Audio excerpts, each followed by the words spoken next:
Bebeğim büyüdü, neredeyse emekleyecek ama hala 30-40 dakikadan fazla uyumuyor diyorsan, bu başlık tam sana göre. Sana nasıl bebeğini 40-45 dakikadan fazla rahatlıkla uyutacağını anlatacağım. Videoyu beğendiysen izlemeye devam et.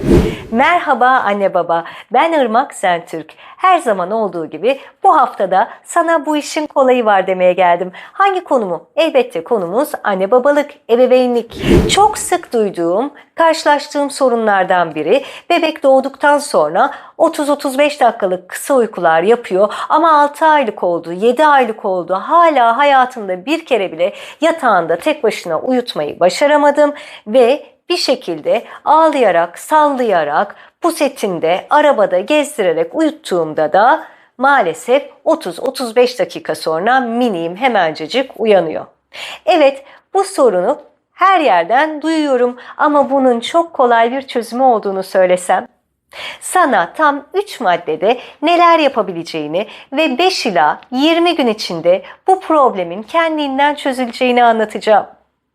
İlk olarak küçük bir parantez açıyorum. Çünkü bebeklerin uyuması zaruridir. Özellikle hem günlerini kolay ve rahat geçirmeleri için hem iştahlarının açılması için, dahası gün içinde çevrelerinde olan biteni kafalarına, hafızalarına işleyebilmeleri için. O zaman neymiş? İlk hedefimiz çocukları 30-40 dakikadan fazla uyutabilmek. Yaşları kaç olursa olsun eğitim için hiç de geç değil. Hemen başlayayım ama şununla: ben ferberci değilim. Yani ben çocukları saatlerce, dakikalarca tek başına odalarında yatağın içinde ağlayarak bırakıp ondan sonra da yorgunluktan düşüp ağladı diyen bir bakım veren değilim. Olanlara saygım var ama benim bahsettiğim yöntem çok daha yumuşak geçişli olacak. İlk olarak çocuğunun uyku ve yorgunluk sinyallerini kontrol edip bir de üstüne not alman lazım.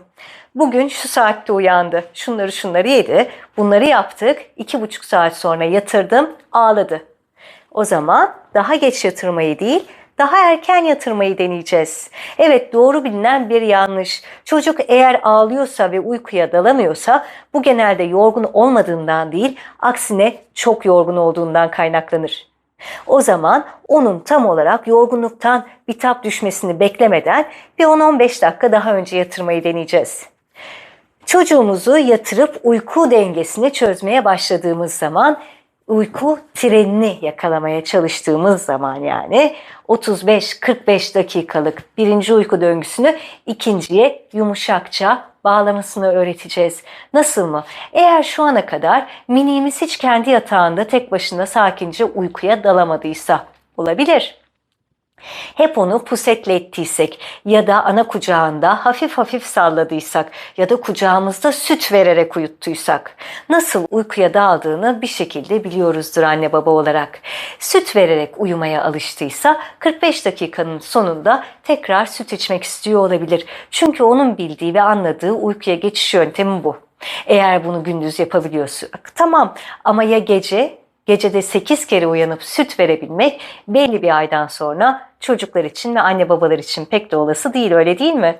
O zaman onu süt vermeden uyutmayı deniyoruz. Ya da sallayarak uyutuyorsak pusetinden alıp yatağa koyuyoruz. Ama yatağı minik minik sallayabiliriz. Bazı yatakların altında tekerlekte oluyor, unutmayın.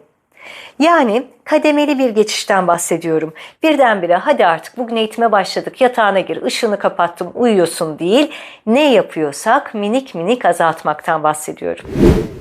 İkincisi, çocuğun sinyallerini takip ettik. Hafif bir geçiş sağladık. Ama çocuğumuz ağlıyor, öyle değil mi? O zaman yapmamız gereken, hangi ağlamanın anne baba yanıma gel dayanamıyorum olduğu, hangi ağlamanın rahatlama ağlaması olduğunu anlamak. Bu da yine bizim görevimiz, çünkü yetişkin olan biziz. Bazı bebekler gerçekten yorulurlar, yorulmadan önce bile yatırılsalar hafif bir rahatlama isterler ve küçük bir ağlama sesi çıkartırlar. 3, 4, 5 dakikaya kadar eğer canhıraş, çığlık çığlığa bir ağlamak, yatağın böyle barlarını, kenarlarını tutup çıkmak isteyerek ağlamak değilse hiç problem yok. Çoğu bebek bunu yapar.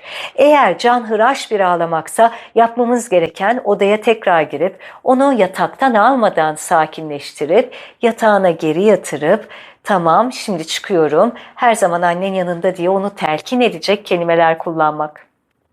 Evet, odaya gireceğiz, çıkacağız. 10 dakika, 15 dakika, 20 dakika ama o odada yatağında güvenli olduğunu, ne zaman ihtiyacı olsa anne babasının içeriye sakince girip panik olmadan, onu yatağından kaldırmadan tekrar yatıracağını bilecek. 3. 30-35 dakika geçti, bebeğimiz uyudu ama hop tekrar uyandı.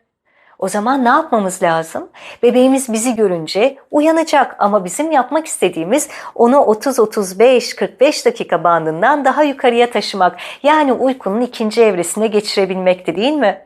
İşte o zaman minik minik sallayıp onu yatıştırıp ışığı açmadan gayet sakin bir şekilde konuşarak ya da hiç konuşmayarak tekrar uykuya geçişini sağlamak. 10-15 dakika içinde uyuyorsa zaten bunu başardın demektir anne baba.